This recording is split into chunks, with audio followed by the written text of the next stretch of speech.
Peace and லோட்டஸில் என்னென்னா அது 4 தாமரை இருக்குது. அதில் வந்து 3 தேனீக்கள் வந்து அதாவது ஒரு தாமரையில் போய் உட்காருது. அப்போ மீதி உங்களுக்கு ஒரு தேனி அப்படியே இருக்கும், அதுக்கு பூ இருக்காதுன்னு சொல்லும்போது அது எதில் போய் உட்காந்து எதில் உட்காரும் அப்படிங்கிறத நம்ம கணக்கு பண்ணணும்.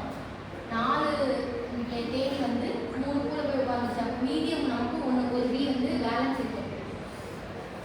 அதை கரெக்டாக நம்ம டிவிஷன் பண்ணும்போது என்னவா இருக்கும்னா 4 பி 1 லோட்டஸ் வந்து தனித்தனியாக தான் இருக்கும். பேர்ல் டிவிஷன் பசிலில் வந்து என்ன இருக்குன்னா 16 முதல்ல வந்து பூவையும் தாமரையும் தனித்தனியாக பிரிச்சிருக்கோம். அதில் வந்து 2 பூக்கு 16 பீஸ் வந்து ஈக்குவலாக நம்ம பிரிக்கணும். அதை எப்படி பிரிக்கிறதுனா 16ல் 2 பங்கு அப்படின்னு சொல்லி நம்ம பிரிக்கணும். நமக்கு எப்படி 16ல் 2 பங்குன்னு பிரிக்கும்போது நமக்கு ரிமைண்டரில் ஒன்று வந்துட்டே இருக்கும். நமக்கு ஒன்று வந்துட்டே இருக்கும். அந்த மாதிரி நம்ம 16ல் 2 பங்குன்னு கணக்கு பண்ணும்போது எவ்வளோ வரும்னா 7,20,007 அப்படின்னு சம்திங் வந்து சொல்லுவாங்க. அதில் நம்ம எப்படி கணக்கு பண்ணுவோம்னா பஸ்ஸிலோட பீசஸ் வந்து நம்ம கணக்கு பண்ணும்போது 7,207,200 பேர்ஸ் நமக்கு வந்து பேலன்ஸ் வரும். அதில் எப்படி கணக்கு பண்ணோம்னா 17ஆல் டிவிஷன் பண்ணும்போது என்ன மாதிரி வரும்னா வந்து 4,23,953 அப்படின்னு வரும். அதுக்கு எவ்வளோன்னா 72லேருந்து நமக்கு 4 lakhs கம்மியாயிடும். அது நம்ம பர்ஃபெக்டாக எப்படி பிரிக்க முடியும்னா 2 பங்கில் 16 சொல்லும்போது நம்மளால் பிரிக்க முடியாது. அப்படின்னா 17ஆல் நம்ம டிவைட் பண்ணும்போது நமக்கு 4 lakhs நமக்கு தான் இருக்கும்.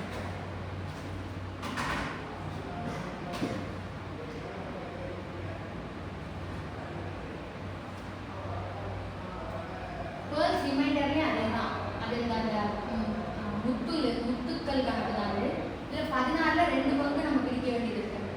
பேர்ல்ஸ் வந்து குட்டியாக எப்படி பிரிக்கணும்னா 12 பங்குலேருந்து 2 பங்காக பிரிக்கிற மாதிரி இருக்கும். அது எத்தனை பார்ட்டாக நம்மளால் பிரிக்க முடியும், ஈச் ஒன்று தனித்தனியாக வச்சு பிரிக்கும்போது எத்தனை பங்காக நம்மளால் பிரிக்க முடியும் அப்படின்னு சொல்லி நம்ம பார்க்கணும்.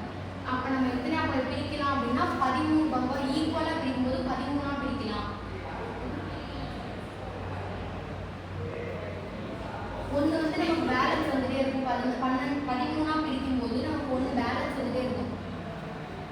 பர்ஃபெக்டாக எப்படி பிரிக்கலன்னா 13ஆல் டிவைட் பண்ணும்போது நமக்கு ஈக்குவலாக டிவைட் ஆகும். அப்போ எவ்வளோ ரொம்ப ஸ்மாலஸ்ட் நம்பர் எதுவாக இருக்குன்னா கண்டிஷனுக்கு 2,77,199 வந்து நமக்கு ஈக்குவலாக பிரிக்கும். பேர்ல் டிவிஷன் பசில்ஸ்னா 7 ஒரு மன்னருக்கு வந்து 7 பசங்க இருக்காங்க. அவங்களுக்கு எப்படின்னா நமக்கு பிரிக்கணும், பேர்ல்ஸை வந்து பிரிக்கணும். அப்போ வந்து 2, 3, 4, 5 அப்புறம் 6 பேருக்கு 1 அப்படின்னு சொல்லி பிரிப்பாங்க. அதில் வந்து 7th ஒன்று இருக்குன்னா எதுவுமே இருக்காது, எந்த பர்சன்ஸுமே இருக்காது, எந்த பேர்ல்ஸுமே இருக்காது. அப்போ எப்படி 2, 3, 4, 5 பிரிச்சா 7th ஒன்றுக்கு ஒன்றுமே இருக்காது.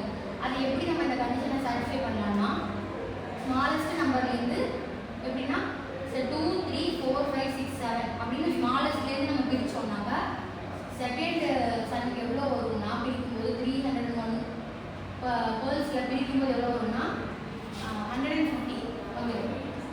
301லேருந்து தேர்ட் சனுக்கு பிரிக்கும்போது 100 வரும்.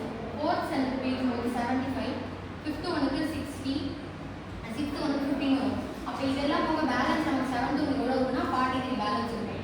இப்போ இதில் ஸ்மாலஸ்ட்டு நமக்கு எவ்வளோ வரும்னு சொன்னால் செகண்ட் சனுக்கு பிரிக்கும்போது 150 வரும். பேர்ல்ஸ் தனியாக வரும். அவ்வளோதான் முடிஞ்சு.